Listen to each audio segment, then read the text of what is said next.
चलो. आता आपण जेव्हा जेव्हा राजमाचीला गेलोय तेव्हा तेव्हा कुरवंड्याकडे गेलो. वय तिथं उमरं लागतं. ती आपली जागा. अव पायथ्याशी असलेल्या चावणीवरून कोणी पिटाळलं ना तर पायाचं टाक दिलं व त्याला.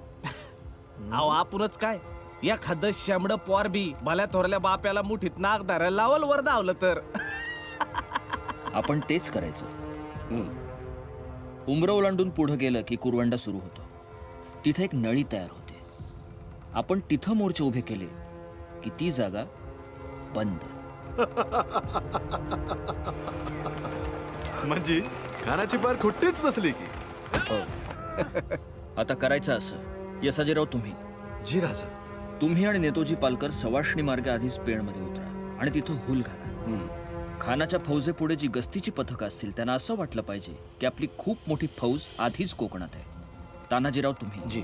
खान घाट मथा ओलांडून वर आला की तुम्ही मागून येऊन घाटाचं तोंड बंद करायचं.